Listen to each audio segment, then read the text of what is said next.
Assalamualaikum warahmatullahi wabarakatuh. Waalaikumsalam warahmatullahi wabarakatuh.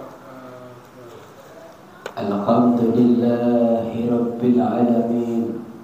Wa bihi nasta'inu ala umuri dunya waddin. Wassalatu wassalamu ala asyrafil anbiya'i wal mursalin Sayyidina wa maulana Muhammadin wa ala alihi wa sahbihi al-mujahidin al-tahirin, amma ba'd.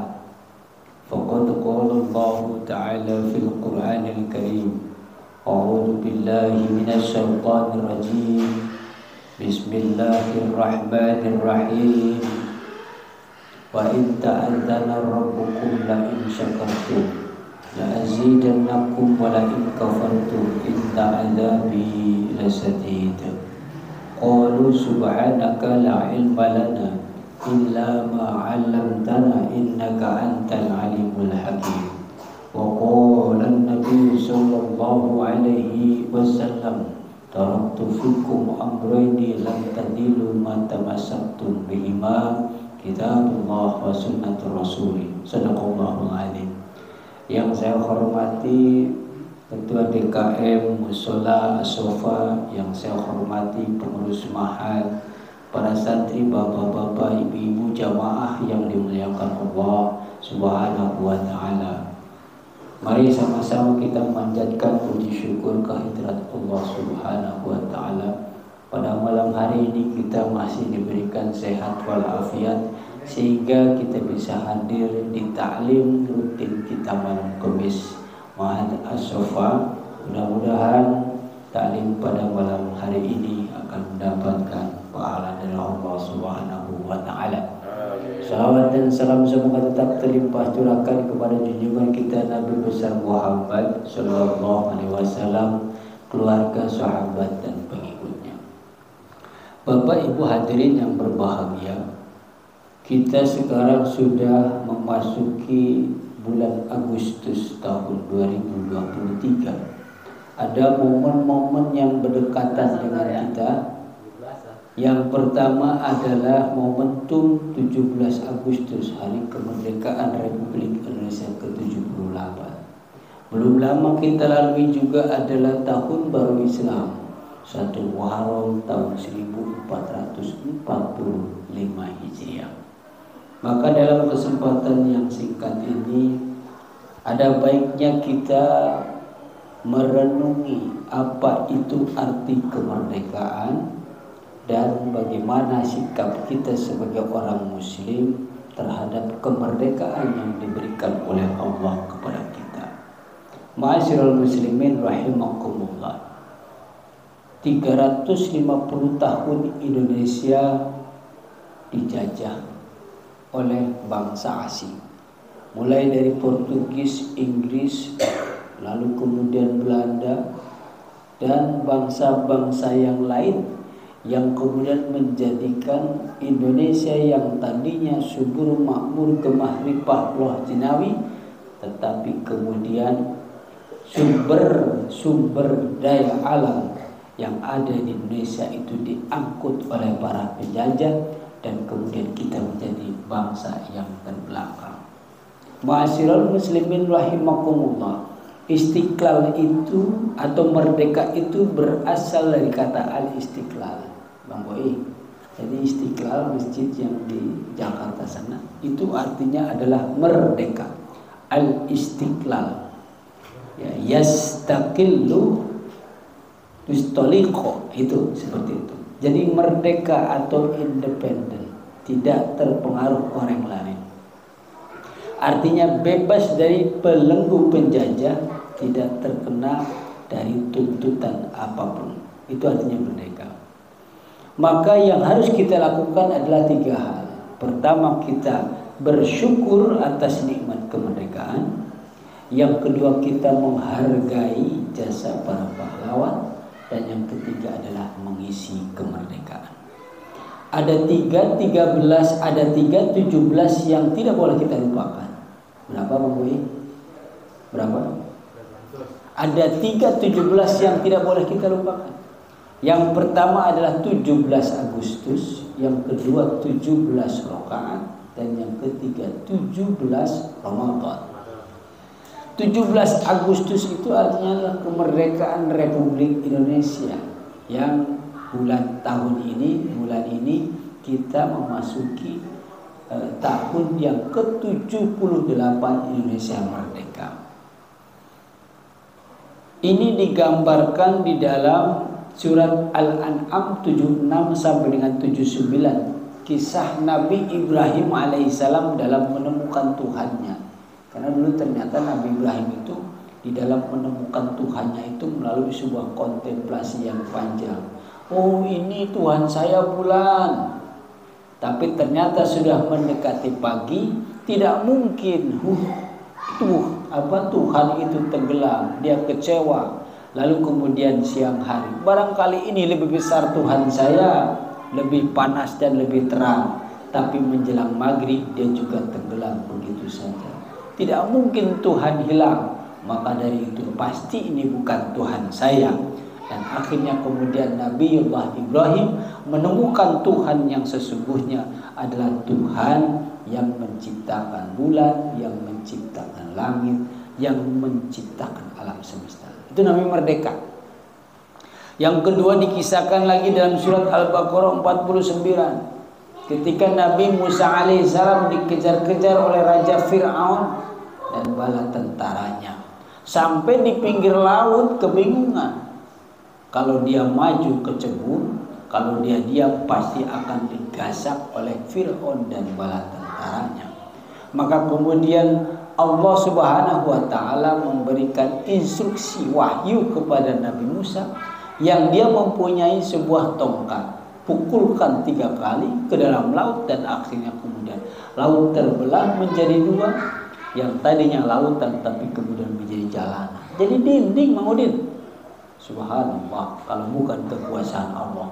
Maka kemudian Nabi Musa dan bala tentaranya menyeberangi lautan, diikuti kemudian oleh Raja Fir'aun dan bala tentaranya. Sesampai di sana, Nabi Musa dan bala tentaranya, kemudian Allah berfirman ataupun memberikan wahyu, pukulkan lagi, dan akhirnya kemudian laut yang tadinya jadi jalanan terbang jadi satu lagi airnya. Akhirnya kemudian Raja Fir'aun dan bala tentaranya tanpa sisa itu tenggelam di lautan. Makanya lautan itu disebut Lautan Merah. Kenapa Lautan Merah? Karena di situ tuh darah manusia hancur lebur. Hanya satu orang yang tidak tenggelam. Dia ke laut tapi kemudian ke samping lagi, ke tepian lagi, ke pantai. Siapa dia? Siapa dia? Yaitu Raja Fir'aun sendiri. Sengaja Allah menyisakan satu orang itu supaya menjadi ibrah dan pelajaran di kemudian hari. Saat ini masih ada jasad daripada Raja Fir'aun itu utuh, dalam artian rambutnya ada, tubuhnya ada, walaupun sudah tidak utuh lagi, sebagai bentuk bahwa ini loh orang yang dulu menganggap dirinya sebagai Tuhan, yang mengaku dirinya Tuhan, sekarang ternyata mati. Masa Tuhan mati? Itu ibrahnya seperti itu. Ma'asyiral muslimin rahimakumullah. Yang kedua adalah 17 rakaat. 17 rakaat, Bang Udin, itu adalah penggalan dari 5 waktu sholat Islam, Isya, subuh, lohor, asar, maghrib, yang kalau digabungkan itu jumlahnya ada 17 rakaat. Maka jadikanlah sholat sebagai penolong dan menjadi satu-satunya jalan sebagai interaksi antara manusia dengan Allah Subhanahu wa ta'ala. Di dalam Al-Baqarah 45 Allah Subhanahu wa ta'ala berfirman, wasta'inu bis-sabri was-salah wa innaha lakabiratun illa 'alal khashiyin. Dan mohonlah pertolongan kepada Allah dengan sabar dan salat, dan sesungguhnya yang demikian itu sungguh berat kecuali bagi orang-orang yang khusyuk.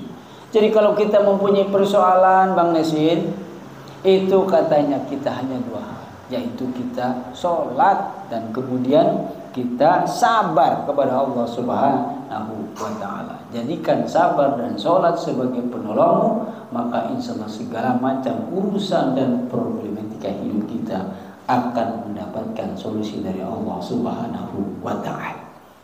Dan di dalam Al-Baqarah 153 Allah Subhanahu wa ta'ala berfirman, Bismillahirrahmanirrahim. Ya ayyuhalladzina amanu ista'inu bis-sabri was-salat. Innallaha ma'as-sabirin. Ya ayyuhalladzina amanu, wahai orang-orang yang beriman, ista'inu, mohonlah kamu kepada Allah Subhanahu wa ta'ala bis-sabri was-salat, dengan melaksanakan sabar dan salat kepada Allah Subhanahu wa ta'ala. Innallaha, sungguhnya Allah ma'as-sabirin, bersama dengan orang-orang yang sabar. Mudah-mudahan kita selalu, makanya ayo sama-sama kita makmurkan mushola kita ini. Mudah-mudahan ini menjadi wasilah untuk kemudian kita diselamatkan menuju surganya Allah Subhanahu wa ta'ala. Satu lagi adalah 17 Ramadan. Apa Mahmudin 17 Ramadan? 17 Ramadan itu adalah hari diturunkannya kitab suci Al-Quran. Allah Subhanahu wa ta'ala berfirman itu di dalam syahrul Ramadan alladzi unzila fihi al-Quran hudan linnas wa bayyinatin minal huda wal furqan. Jadi Allah itu menurunkan Al-Quran itu sebagai petunjuk bagi manusia, huda wal furqan, dan pembeda antara yang batil, yang buruk, yang baik, yang boleh, tidak boleh. Itu Al-Quran seperti itu. Jadi siapa saja yang kemudian mengaku Islam, maka kemudian dia wajib harus bisa membaca Al-Quran. Makanya ayo saya siapkan waktu pada maghrib, siapa saja yang mau baca Quran, belajar, gak usah malu-malu. Karena ternyata ciri-ciri orang yang beriman terhadap kitab Allah ada 3, Bang Udin. Kita beriman kepada kitab Allah apa tidak? Kitab Allah itu ada 4, yaitu Taurat kepada Musa, Zabur Daud, Isa kepada Injil, Injil kepada Isa, dan kemudian Al-Quran kepada Nabi Muhammad SAW. Keempat-empatnya kita wajib imani, tetapi yang wajib dibaca adalah Al-Quranul Karim.